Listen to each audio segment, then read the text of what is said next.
Assalamualaikum warahmatullahi wabarakatuh.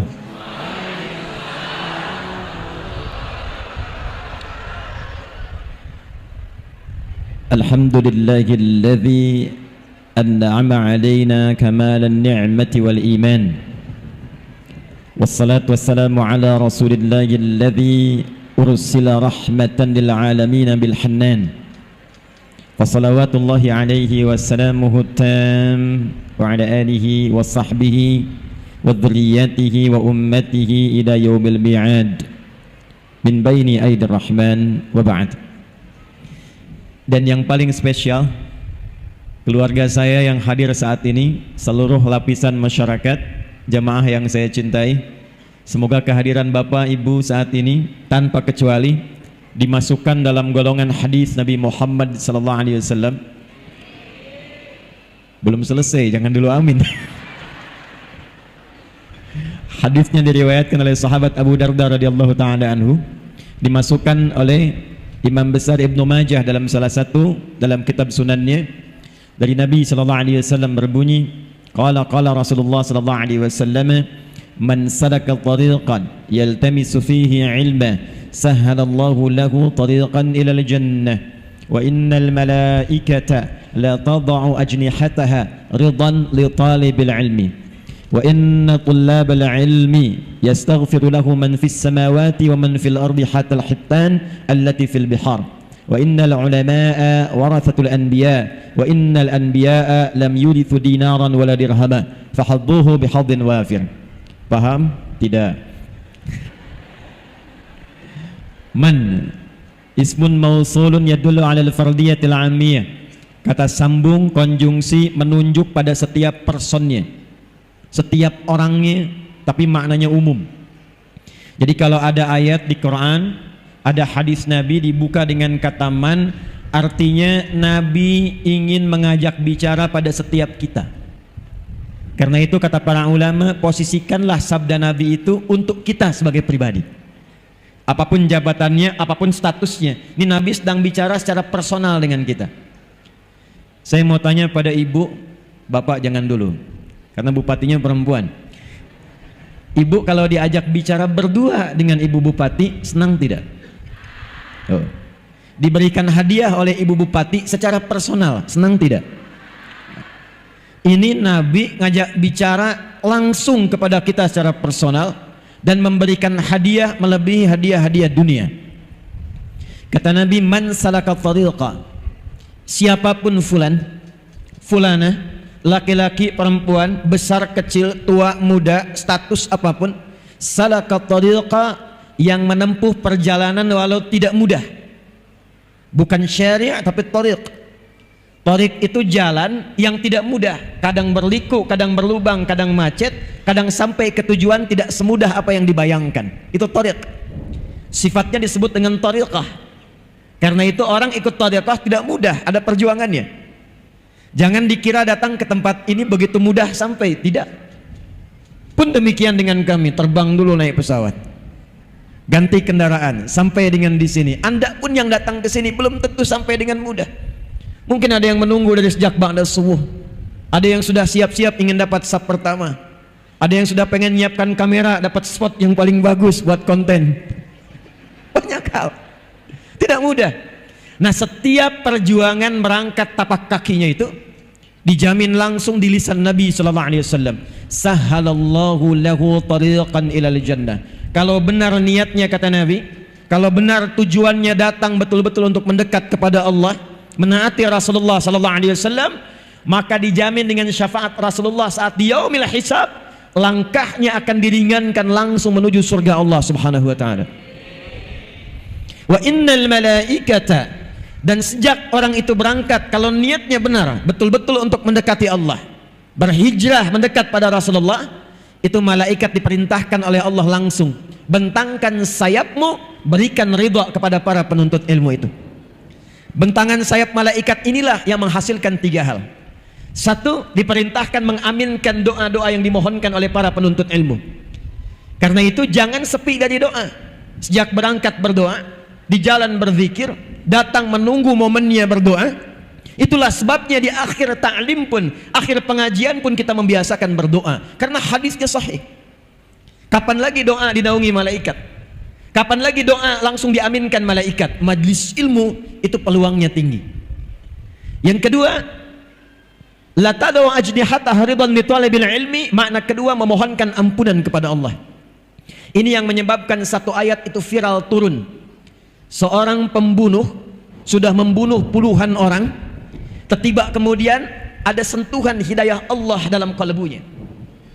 Allah itu begitu rahman dan lembut kepada hambanya, walaupun dosa itu bergumul, tapi nyawa belum sampai ke kerongkongan, masih diberikan haknya untuk mendapatkan hidayah. Kenal Firaun? Kenal di mana? Kecil-kecil udah kenal Firaun. Cuma di Bangkalis ada anak kecil kenal Firaun. Alhamdulillah. Artinya ngaji nih, ngaji. Firaun tuh jahatnya luar biasa. Hobinya bunuh orang. Quran surah kedua ayat ke-49. Ngaku Tuhan, ana rabbukumul a'la. Orang sekarang paling keren ngaku nabi. Mudah-mudahan di Bengkalis tidak ada ya Bu ya. Jawa Barat itu ada satu kabupaten, AM dulu pemain bulu tangkis, ngaku nabi. Dibawa sama polisi kita tuh, ditanya, bagaimana bisa jadi nabi? Dia bilang, saya ke Bogor Pak, dapat wahyu. Orang ke Bogor dapat talas, dia dapat wahyu. Rekor paling tinggi di Jakarta pernah, ya, ada LE ngaku malaikat dan minta izin kepada gubernur pada masa itu untuk mendaratkan malaikat Jibril di Monas tuh. Pernah kejadian, ya, tangkap sama polisi kita tuh. Polisi kita luar biasa, jangankan teroris, malaikat tangkap tuh. Alhamdulillah, kita dukung yang demikian. Tapi Firaun ngaku Tuhan, hobi bunuh orang, ngaku Tuhan, kata-kata kasar. Itu yang menyebabkan Nabi Musa alaihi salam sebelum berangkat mohon kepada Allah supaya dilembutkan hatinya agar tidak tersinggung dengan kata-kata Firaun. Firaun itu kalau sudah berkata, dia jengkel, itu taruhannya nyawa.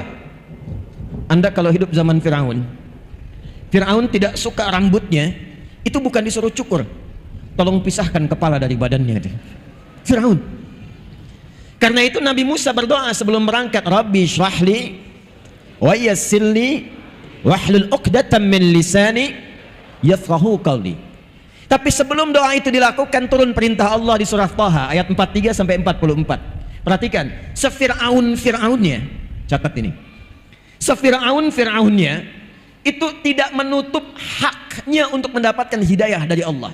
Dengan sifat rahmannya Allah langsung berfirman, idhaba ila fir'auna innahu tagha faqula lahu qawlan layyina la'allahu yatadhakkaru aw yakhsha. Musa dan Harun nggak tanggung, dua nabi ditugaskan hanya untuk memberikan hak hidayah pada orang yang telah menyimpang. Pergilah kepada Fir'aun, dia sudah keluar dari kewenangan jabatannya. Izin Bu, itu sebabnya nggak disebut namanya, tapi disebut dengan gelarnya. Ada rumus dalam tafsir, kalau di ayat Quran tidak disebutkan namanya secara langsung, tapi disebutkan gelar atau sifatnya, ini memberikan kesan bahwa peristiwa itu mungkin terjadi lagi di masa depan oleh orang-orang yang punya gelar-gelar serupa. Karena itulah datang hidayah untuk meluruskan supaya tidak terjadi di masa depan. Fir'aun dari kata faraoh, artinya raja yang punya kedudukan, yang memimpin. Maka pesan di ayat ini, hati-hati kalau sudah jadi pimpinan, jadi pemimpin, akan ada potensi-potensi godaan untuk keluar dari kewenangan-kewenangan. Kalau menemukan yang seperti itu, bukan dicela, bukan dihinakan, bukan direndahkan. Dahsyatnya Al-Quran mengajarkan, katakan dengan kelembutan. Faqula lahu qawlan layyina. Ingatkan itu raja dengan lembut, dengan halus. La'allahu yatadhakkaru aw yakhsha. Mungkin dengan kelembutan dan kehalusan itu dia sadar ada sesuatu yang dilakukan bukan pada tempatnya. Itulah Islam. Itulah Islam. Tapi yang mau saya katakan, Fir'aunnya masih dapat hidayah. Cuma sayang, dikasih tidak diambil. Itulah manusia. Nah, si pemuda ini membunuh puluhan orang, menghunjam hidayah dalam kalbunya, lalu dia memutuskan untuk mencari ketenangan, mendekat kepada Allah. Konsultasi pada seorang kiai, tuan guru pada masa itu. Maka disampaikan oleh tuan guru itu, yang bisa membimbing Anda bukan saya, tapi syekh di tempat fulan. Maka berangkatlah orang itu, diisi di perjalanan dengan memohon ampunan kepada Allah, menyesali dosa-dosanya. Baru di pertengahan dari jaraknya lebih sejengkal, belum sampai ke tujuan, tiba-tiba malaikat maut datang lebih cepat dari apa yang dia bayangkan. Maka wafatlah di perjalanan itu, hanya modal istighfar untuk menuntut ilmu, istighfar untuk taubat, berada di pertengahan jarak lebih sejengkal. Maka apa yang kemudian disampaikan oleh Allah, diperintahkan pada malaikat, taubatnya saya terima, amalan sejengkal itulah amalan pertama yang dia lakukan setelah taubat, yang mengantarkan dia pada ridha dan jannahnya Allah subhanahu wa ta'ala. Turunlah Quran surah keempat An-Nisa ayat 100 untuk memberikan motivasi, termasuk penjabaran dari kisah ini. Wa may yuhajir fi sabilillahi yajid fil ardi muraghaman katsiran was'a wa may yakhruj min baitihi muhajiran ila Allahi war rasul. Perhatikan kalimatnya, thumma yudrikhul maut faqad waqa'a ajruhu 'ala Allah. Siapa yang berniat mengikuti spirit hijrah. Spirit hijrah bahasa Arabnya disebut hijriyah. Iyanya untuk ikut, taknya untuk sifat. Hijrah itu peristiwanya. Saya ulangi, hijrah peristiwanya. Karakternya, sifatnya, tuntunannya itu tambah tak di ujungnya setelah ya nisbah. Kalau kita ingin ikuti spiritnya, membawa pedomannya, kita terapkan dalam kehidupan, maka rubah kalimatnya dari kata hijrah menjadi hijriyah. Kenapa kalender Islam disebutnya dengan hijriyah? Untuk memberikan kesan kepada kita bahwa setiap hari, setiap pekan, setiap bulan, dan dievaluasi setiap perganti tahun, usahakan orang-orang Islam itu selalu mengambil, belajar, dan mempraktekkan spirit-spirit hijrah yang pernah diajarkan oleh Rasulullah SAW. Itu rahasianya kenapa disebut hijriyah. Jadi kalau mau lebih tepat kalimatnya 1445 hijriyah. Itu lebih tepatnya. Saya kembalikan terlebih dahulu. Siapa yang mau belajar dari spirit hijrah ini dan dia mau menaati Allah dan Rasulnya, maka kata Allah, kalau masih ajal ada untuk berkehidupan, masih belum tiba wafatnya, akan dirubah keadaannya menjadi lebih baik, lebih makmur, dan lebih sejahtera dalam kehidupannya. Nanti saya berikan rahasia kenapa Nabi Muhammad diperintahkan hijrahnya dari Mekah ke Yathrib, bukan ke tempat lain. Dan itu pembuktian dari spirit hijrah. Tapi kalau ada yang berangkat sampai di sini, kemudian pulang ke rumah, belum sempat melihat hari esok, tiba-tiba meninggal dunia. Dengan niatnya saja, kata Allah, saking dahsyatnya kita berkumpul hari ini. Apalagi niat kita meneladani sifat hijrah, saking dahsyatnya. Kalau benar niatnya, betul tujuannya, dia wafat, diterima oleh Allah taubatnya, digugurkan dosanya, dan berpotensi dicatatkan amalannya untuk mengantarkan pada surganya Allah subhanahu wa ta'ala. Itu ayat Qurannya. Nah sekarang kita masuk pada inti bahasannya. Apa sajakah spirit-spirit hijrah itu?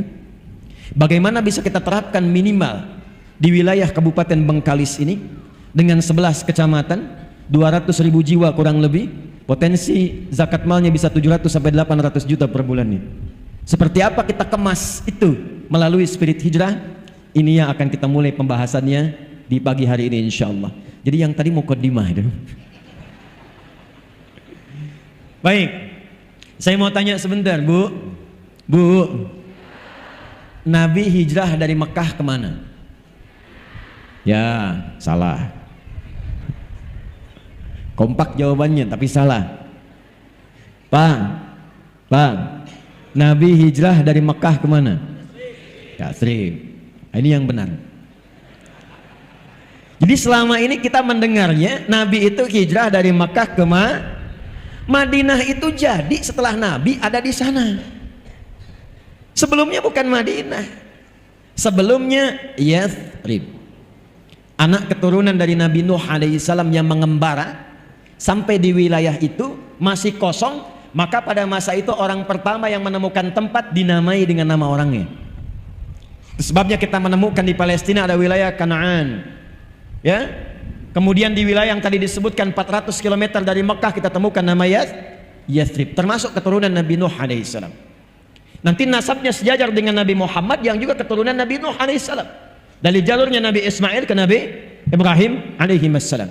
Muhammad sallallahu alaihi wasallam bin Abdullah bin Abdul Muttalib bin Hashim bin Abdul Manaf bin Qusay bin Murrah bin Kilab bin Ka'ab bin Ghalib bin Fihr bin Lu'ay bin Malik bin Nadar bin Kinana bin Khuzaimah bin Mudrikah bin Ilyas bin Nizar bin Mudar bin Ma'ad bin Adnan bin Addi bin Adri bin Muqawwam bin Nagur bin Tarikh bin Ya'rub bin Yasjub bin Nabit bin Ismail alaihi salam bin Ibrahim bin Azar atau bin Nagur bin Abir bin Kinan bin Arfakhshad bin Sam bin Nuh alaihi salam. Ketemu di situ.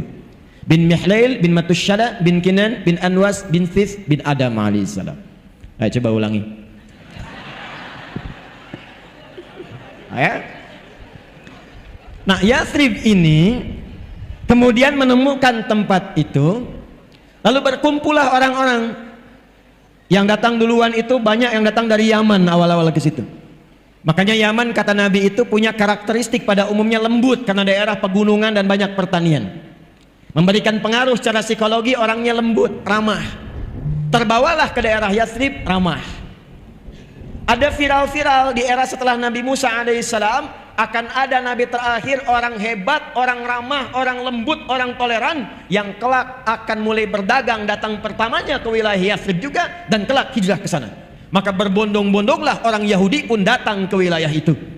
Salinglah kemudian berkumpul dan muncul sifat keyahudiannya. Dimonopoli ekonominya, pasar dikuasai, riba muncul, ketimpangan muncul. Maka yang terjadi apa? Maaf, tidak stabil ekonominya. Dua, konflik muncul, fitnah muncul, pertikaian muncul. Suku besar Aus dan Khazraj diadu domba, 600 tahun tidak selesai konfliknya. Jadi kalau di Aus, kecamatan Aus ini ada yang meninggal, di Khazraj pun harus ada yang wafat. Ekonomi tidak stabil, konflik sosial tinggi, kriminal banyak. Sampai orang Arab menyimpulkan, kalau Anda ingin lihat sejelek-jeleknya pasar setelah pasar yang di Irak itu, maka pasar yang paling jelek di wilayah Arab, wilayahnya Yathrib. Nggak ideal.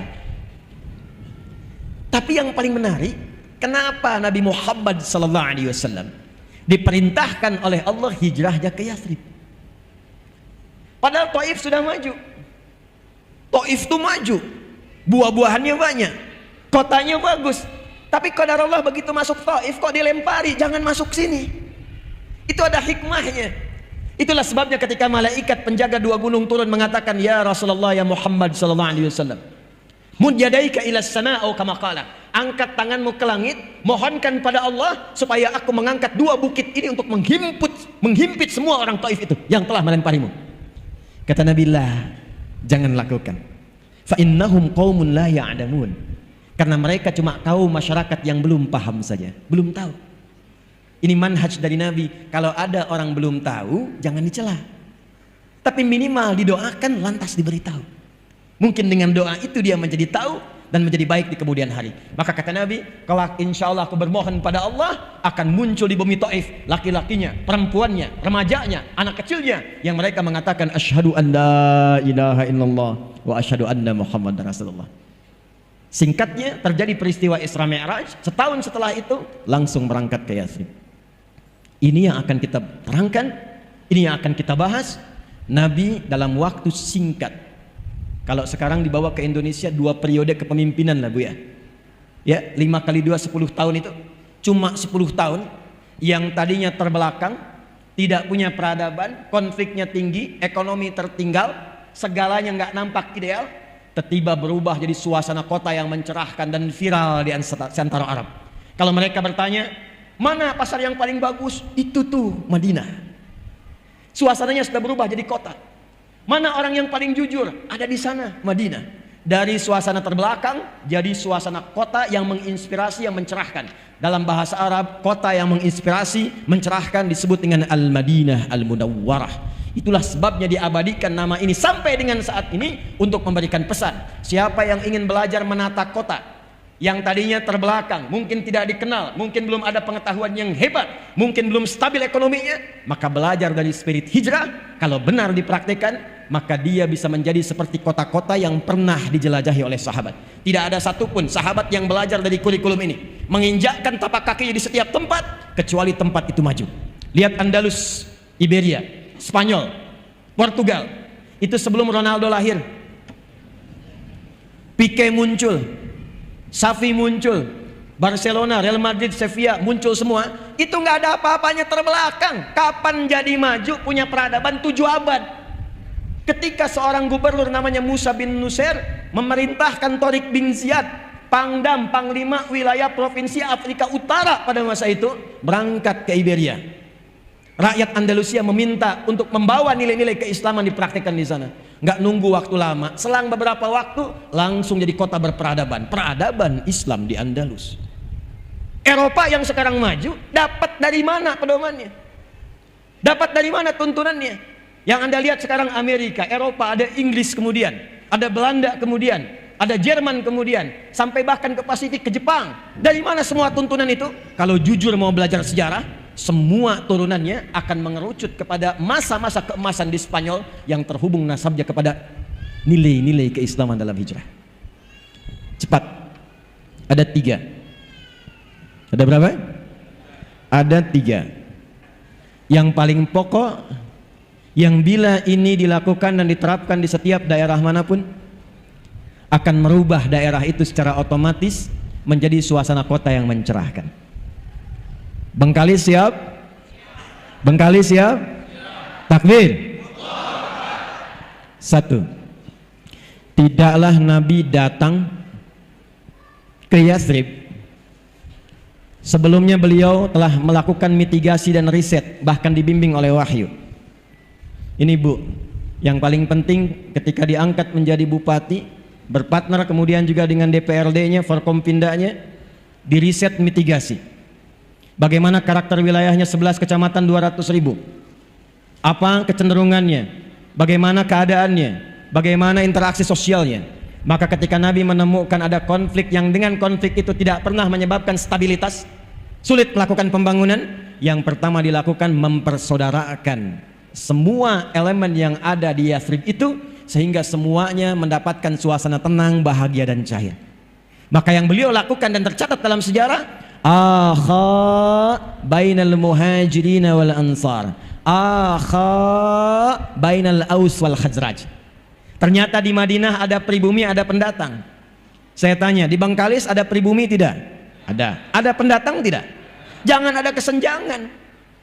Karena setelah Nabi datang nggak ada lagi istilah ini muhajirin, ini ansar. Cuma sifat saja. Yang ada adalah ahlul Madinah. Baik ada pendatang, bagus. Baik ada pribumi, bagus. Ketika kemudian keduanya dipersaudarakan dan sepakat dengan visi yang sama, bangun Bengkalis, makmurkan Bengkalis, sejahterakan Bengkalis, dan niatkan dengan niat yang benar. Itu modal dasar untuk membangun suasana kota. Dan hebatnya orang pribumi sampai disebut ansor pada masa itu, ini dahsyatnya. Ansor itu mau menolong sedalam-dalamnya, saking dalamnya yang dimiliki pun bisa dibagi. Yang dimiliki bisa dibagi. Nih Pak, tidak ada sahabat Nabi dari Mekah datang kehausan kecuali dijemput oleh orang yang bawa minuman. Ada orang lapar dijemputnya oleh orang yang bawa makanan. Yang dahsyat apa? Ini saya mau cerita sedikit saja. Ibu pernah dengar namanya Abdurrahman bin Auf? Kaya tidak? Tuh, sudah salah lagi deh. Saya tanya deh antum yang ikhwan. Abdurrahman bin Auf tuh kaya tidak? Tidak. Tidak. Kurang lengkap informasi sejarahnya itu. Abdurrahman bin Auf itu seorang sahabat tapi tidak kaya. Beliau itu sahabat yang kebangetan kayanya. Kaya itu baru level 1. Kaya itu biasa. Level 2-nya kaya banget. Level 3-nya kebangetan kayanya. Saya bulan lalu qadarullah dianugerahi honoris causa. Itu honoris causa yang paling serius, makanya saya terima. Beberapa negara banyak menawarkan, saya tidak menerima. Tapi di Universitas Muhammadiyah Jakarta ini, itu begitu ketat, begitu menantang, sehingga sepanjang perjalanan sejarah kampus cuma 2 orang yang dapat honoris causa. Satu Insinyur Soekarno, presiden pertama. Yang kedua Adi Hidayat.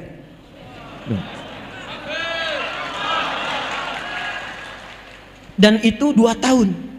2 tahun. mesti dilihat kualifikasinya, mesti bikin karya ilmiah. Karya ilmiahnya diuji oleh semua profesor yang ada di situ. Di antara riset yang saya lakukan adalah bagaimana mentransformasikan pendidikan, menjadikan pendidikan itu bisa membangun peradaban dan kemanusiaan. Salah satu inti risetnya meriset tentang perubahan orang Islam sebelum hijrah dengan setelah hijrah. Saking kaya bangetnya Abdurrahman bin Auf, kebangetan kayanya, saya konversi nilai kekayaannya. Kalau dulu dikonversi ke sekarang, itu jumlahnya sekitar 72.000 triliun. Elon Musk itu baru turun hartanya dari 3.000 jadi 2.800.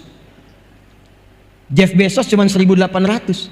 Orang paling kaya sekarang 3.000 triliun. Abdurrahman bin Auf 72.000 triliun. Kebangetan gak tuh? Utsman bin Affan itu hampir 50.000 triliun. Bahkan di antara asetnya masih ada sekarang setelah 15 abad. Anda kalau nanti umrah atau haji ke Madinah, saya doakan yang belum berangkat insya Allah berangkat ya. Ya, tidak cukup dengan amin, nabung ya. Nabung. Nanti ke Madinah itu ada hotel. Hotelnya namanya Wakaf Utsman bin Affan. Punya hotel setelah 15 abad, orangnya nggak ada. Investasinya cuma beli sumur plus beberapa kebun. Diwakafkan karena dulu dimonopoli Yahudi. Sekarang oleh pemerintah Saudi dialih fungsikan jadi hotel. Hasilnya disimpan di tabungan atas nama Utsman bin Affan, disedekahkan untuk umat Islam seluruh dunia. Orangnya nggak ada, punya tabungan di Bank Saudi. Ini orangnya ada, belum tentu punya tabungan. Gimana bisa begitu? Kebangetan nggak tuh? Kebangetan. Jadi kalau ada orang kaya baru kaya, baru kaya. Ya, OKB orang kaya baru, OBK orang baru kayanya, kaget jadinya. Ya, itu belum ada apa-apanya. Jalan-jalan pakai emas 2 kilo misalnya kan, itu belum apa-apa bu. Dicek imitasi. Ya. Pakai mobil kayak yang bagus, Lamborghini, dicek minjem. Ya, cuman endorse. Itu belum masuk levelnya, yang dulu kaya beneran. Tapi kapan itu terjadi? Ternyata setelah hijrah. Setelah hijrah. Nah, yang ingin saya ceritakan, itu beliau itu saat memilih hijrah, nggak mudah. Orang Quraisy mengatakan, lihat kalimatnya. Kalau engkau ingin berangkat hijrah ke tempat yang Muhammad tuju, silahkan berangkat. Kami nggak akan ganggu, nggak akan persekusi, bahasa sekarang ya, nggak akan eksekusi. Cuma harta yang ada di kamu sekarang, kami rampas. Silahkan berangkat dengan pakaian yang melekat di badan saja. Orang Quraisy ingin menunjukkan pada masyarakat kalau hijrah itu jatuh fakir, hijrah itu terhina.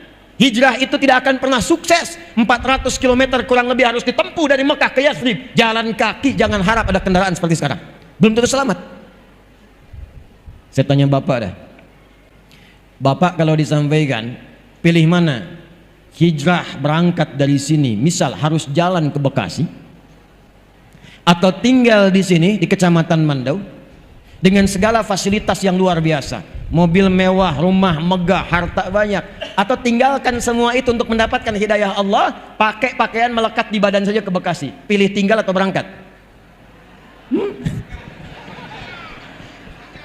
Jawabnya pelan banget, tinggal. Emang nggak mudah. Nanti kita lihat kuncinya apa. Ternyata Abdurrahman bin Auf memutuskan, saya berangkat. Nanti kita akan belajar pada kunci yang ketiga. Kalau ini ada dalam jiwa kita, dunia kecil. Lewat semua. Kuncinya 3. Nanti yang ketiga itu yang akan kita ambil. Tapi yang dahsyat, istri ditanya bu. Karena memang kalau masalah hijrah, suami istri itu kadang-kadang juga belum tentu sama semua. Istrinya ditawari, tenang bu, maaf ya, saya ke perempuan dulu, ke akhwat. Kata orang Quraisy, kalau kamu ikut suami, pakai pakaian yang melekat di badan saja, silahkan berangkat, belum tentu selamat. Tapi kalau kamu memilih tinggal di Mekah, kami berikan semua harta suamimu, kami jamin keamananmu, dan kami berikan kesempatan pilih laki-laki manapun terbaik di Mekah ini untuk dinikahi, kami fasilitasi pernikahan ini. Tenang ya Pak, tenang. Bu, anggap suami Bapak nggak ikut saat ini. Kalau ibu ditawari seperti itu, silahkan berangkat dengan pakaian yang melekat ikut suami. atau tinggal di Bangkalis ini, semua harta suami diberikan, difasilitasi, boleh nikah manapun pria yang diinginkan difasilitasi oleh pemerintahan setempat. Ibu kalau ditanya demikian, saya tanya, ikut suami atau tinggal? Jujur. Masa? Aduh. Kemarin uang bulanan telat aja langsung bikin status. Engkau tidak seperti yang aku kira. Nggak nyangka ya, padahal nyangka tuh. Ternyata istrinya memilih untuk tinggal. Ya ini belum selesai kisahnya. Nih Ansor Bu, Pak Ansor. Nanti saya turunkan ke program ini maksudnya. Begitu berangkat, sampailah kisah ini viral sampai ke Yathrib.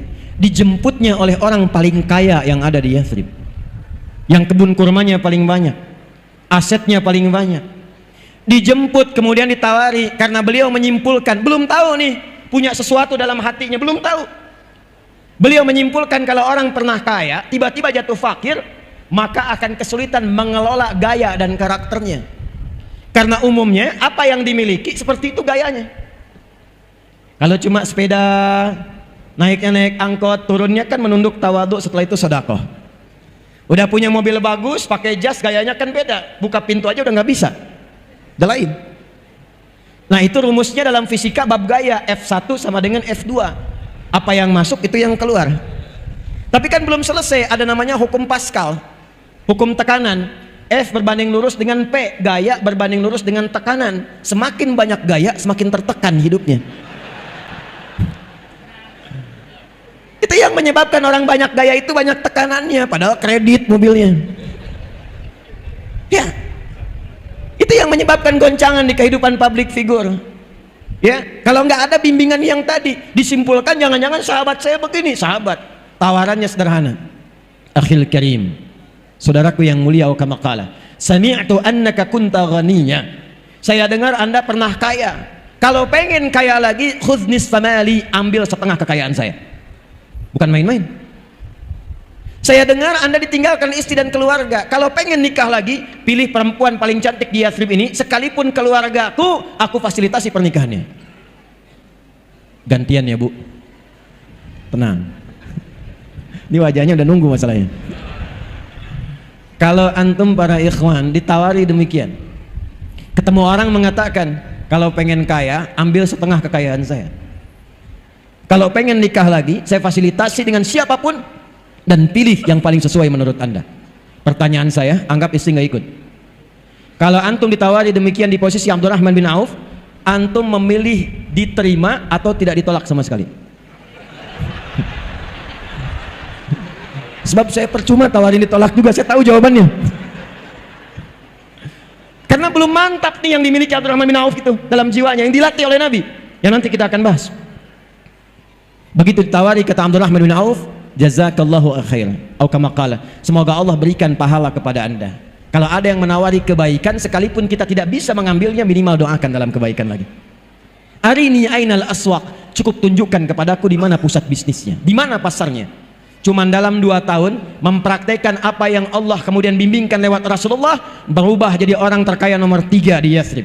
Cuma dalam 3 tahun menjadi orang terkaya nomor 1 di Yathrib, dan jadi orang paling hebat di masanya dalam hal kekayaan. Apa yang dicontohkan oleh Nabi, mempersaudarakannya itu Bu, Pak. Maka bagaimana cara prakteknya? Saya pernah menyampaikan rumusan ini di beberapa kota, kabupaten dan provinsi di Indonesia, dan hasilnya cukup signifikan.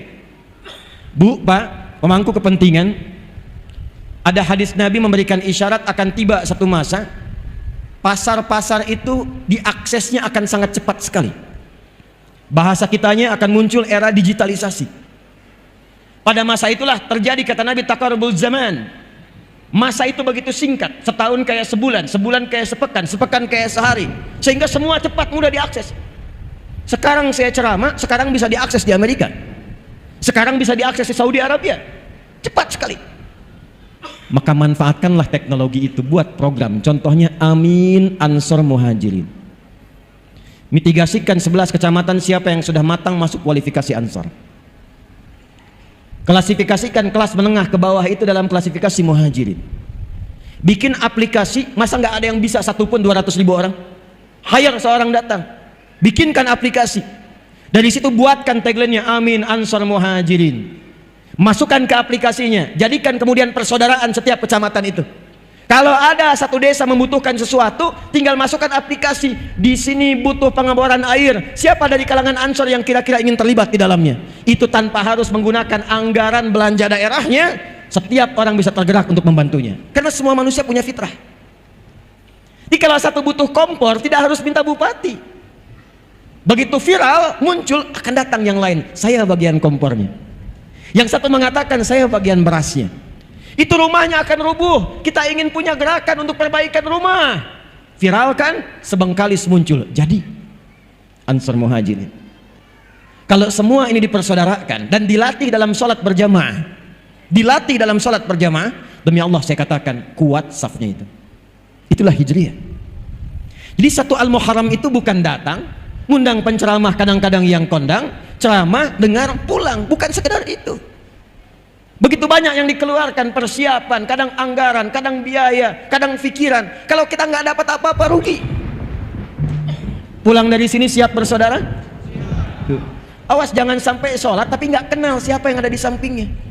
Itu nggak diinginkan. Makanya disebut jamaah. Jamaah.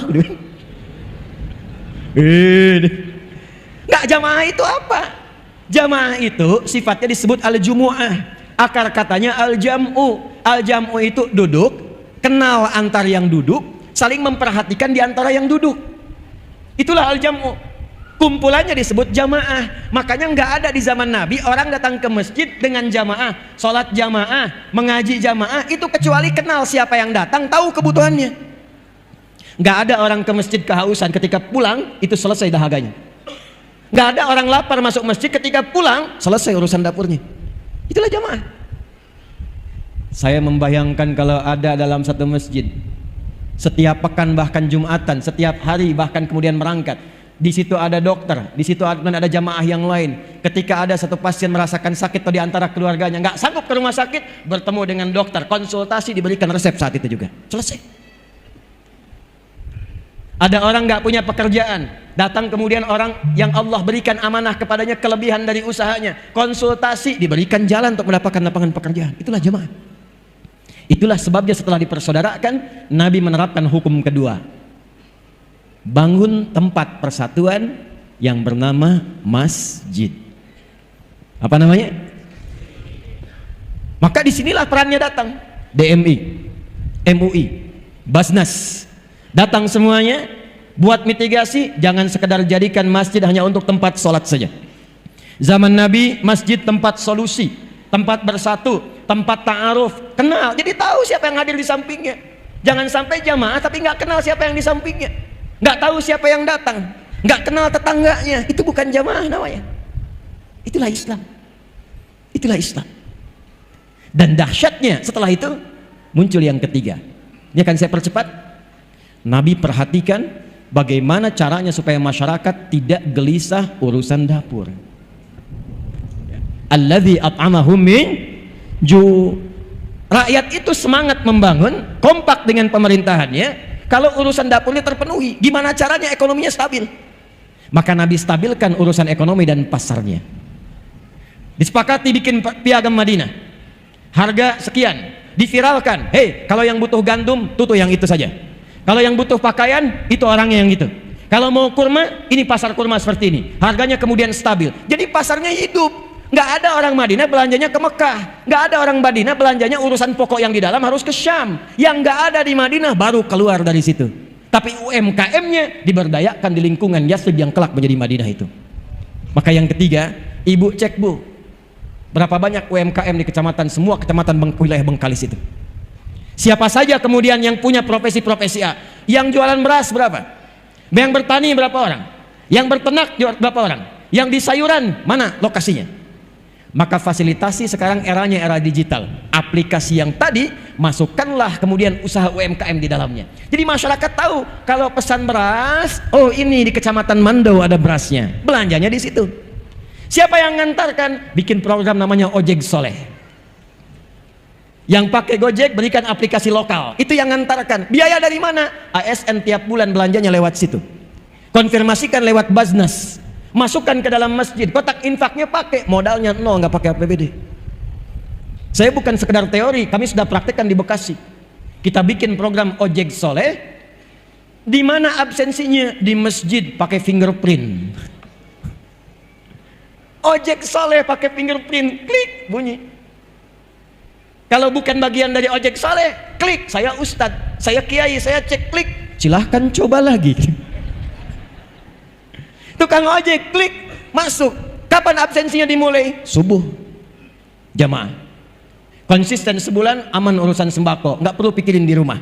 Sudah dikalkulasikan dari zisnya, zakat, infak, sedekah. Berapa banyak orangnya? Ini bagiannya. Hasil yang didapatkan 70% ambil, 30% tabung. Dibantu progresnya. Dikumpulkan, support yang lain lagi. Kalau yang lain sudah bagus, jadikan beasiswa, berikan tabungan umrah. Tukang ojek yang tadinya ngojek, kebutuhannya terpenuhi, bisa umrah, bisa beasiswa anaknya. Itu spirit hijrah. Dan itulah perubahan yang kita siapkan saat Muharram ini. Kalau bisa kita siapkan demikian, akur tempatnya, demi Allah saya katakan, apa yang terjadi di tempat lain, kegelisahan, maaf, coba cek berita tiap hari sekarang. Tiap hari kumpulkan, bandingkan setiap portal berita, demi Allah saya yakin 85% isinya kriminal semua. Tanya sama teman-teman polisi kita tuh, tentara kita. Saya kalau buka berita, yang terlihat pertama kali korupsi, pencurian, penjamretan, pembegalan, zina, perkosaan, puncaknya pembunuhan. Ini nggak pernah terjadi. Yang dahsyat itu, yang tadinya jahiliyah, semua khatam perbuatan tadi, khatam, zina semua jenisnya khatam. Mabuk paling amatir 5 kali dalam sehari, paling amatir. Pembunuhan hampir tiap hari.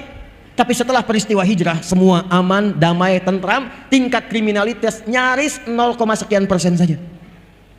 Selesai.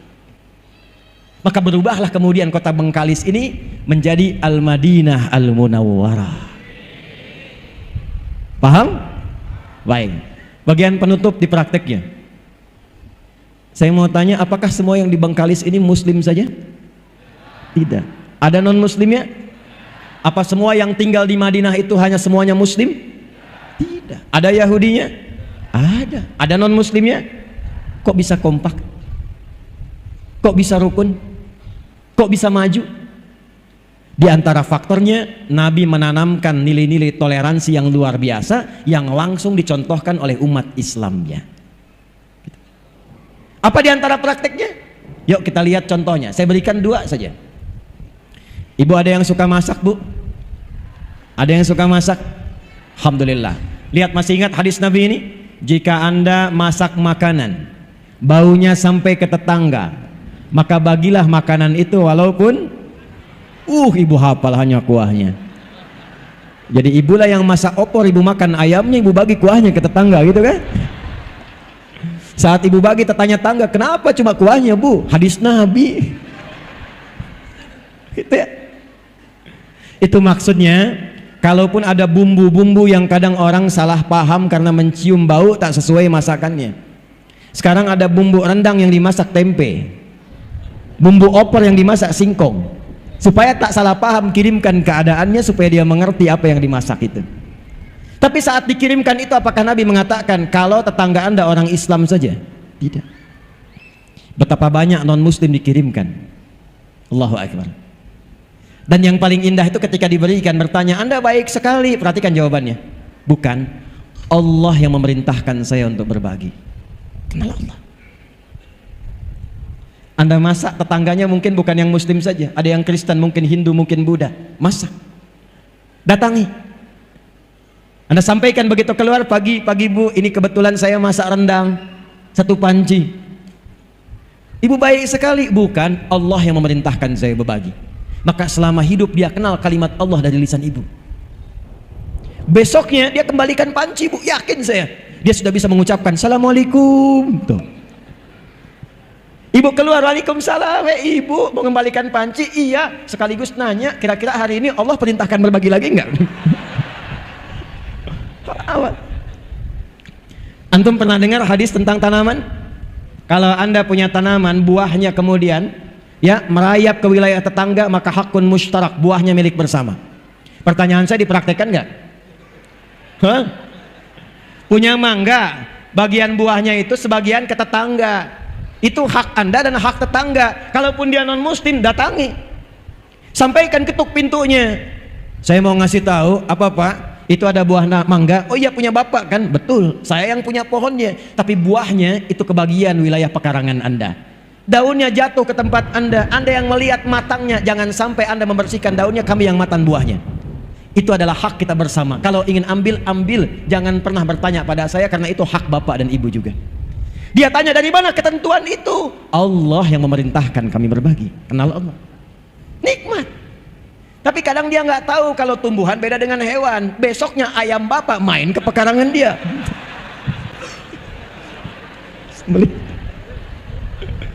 Dia datang siang-siang ketemu Bapak, Masya Allah Pak, Tuhan Bapak itu luar biasa katanya.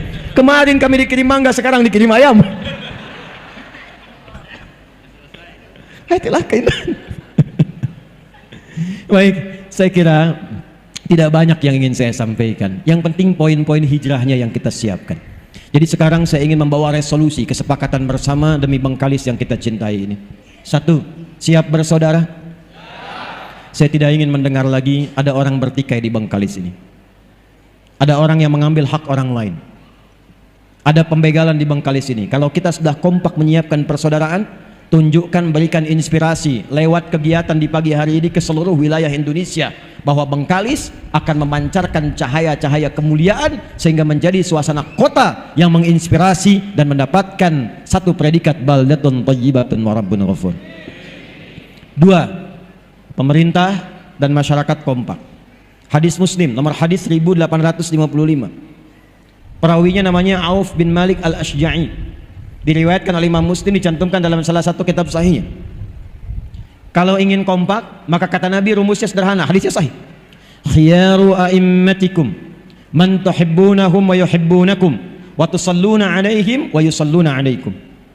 Kalau Anda ingin menemukan pemimpin-pemimpin yang baik, bupatinya baik, wakilnya baik, DPRD-nya baik, ya, kemudian apalagi Kapolresnya kemudian baik, polseknya baik, kemudian di TNI-nya, Kodimnya, kemudian dan ramilnya baik sampai ke bawahnya, kuncinya 1.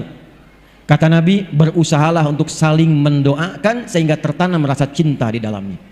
Doakan beliau-beliau ini, karena hisabnya tidak mudah, tidak ringan Bu.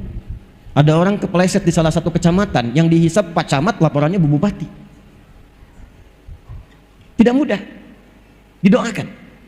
Dan ketika doa disampaikan oleh jamaah, sampaikan jamaah, hidayah Allah diturunkan. Datang ulama-ulama yang baik dari MUI-nya, DMI-nya, Basnasnya, duduk sama-sama bagaimana caranya memberikan kemaslahatan pada masyarakat. Ibu pun mendoakan, bapak mendoakan. Kalau sudah saling mencintai, maka dilanjutkan.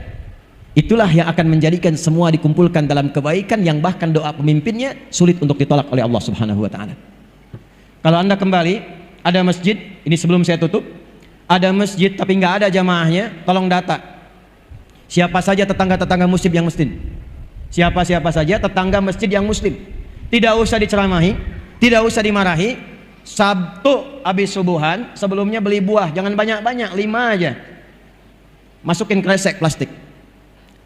Habis subuh, jamaahnya tengok ke rumahnya, datangi, Assalamualaikum Pak. Salam, sehat Bapak? Sehat. Kami kira sakit Pak, tadi nggak kelihatan di masjid, ini kami bawakan buah. Itu insya Allah zuhur dia ke masjid duluan sebelum Anda datang. Penuh. Setelah itu kerjasama, kuatkan ukhuwah, seimbangkan pasar, kompak kita praktekkan. Semoga menjadikan Bengkalis ini insya Allah sebagai kabupaten menuju kota yang dirahmati oleh Allah Subhanahu wa taala. Alhamdulillah, saya kira itu yang bisa disampaikan, yang menjadikan kita menutup dengan doa di kesempatan siang hari ini. Mudah-mudahan semua yang datang dirahmati oleh Allah Subhanahu wa taala, diridhai, disehatkan, dikuatkan dan diberkahi kota ini dalam kebaikan. Allahumma taqabbal minna innaka antas sami'un alim wa tub 'alaina innaka antat tawwabur rahim. Nahmaduka hamdan kama 'allamtana an nahmadak wa nashkuruka syukran kama 'allamtana an nashkurak, antal muqaddim wa antal muakhir biyadikal khair innaka 'ala kulli syai'in qadir. ربنا نصلي ونسلم على حبيبك الكريم رسولك المصطفى الأمين سيدنا محمد وعلى آله وصحبه أجمعين. ربنا لا تدع لنا في مقامنا هذا ذنبا إلا غفرته.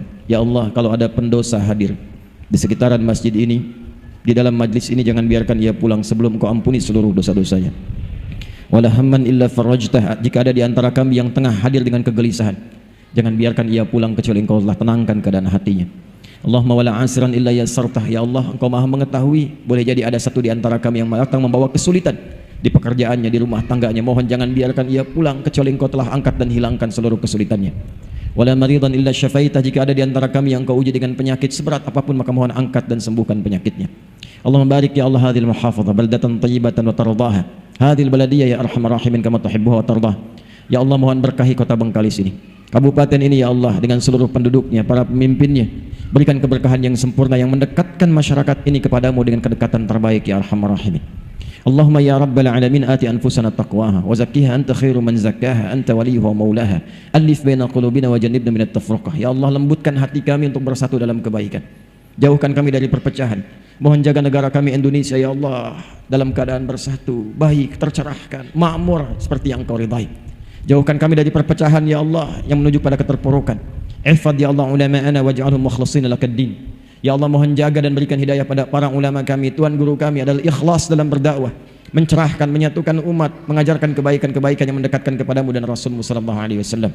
Rabbana atina fid dunya hasanah wa fil akhirati hasanah wa qina adzabannar. Wa sallallahu ala sayyidina Muhammad wa ala alihi wa sahbihi ajma'in. Wa akhiru da'wana subhanakallahumma wa bihamdika asyhadu an la ilaha illa anta nastaghfiruka wa natubu ilaik. Walhamdulillahi rabbil alamin.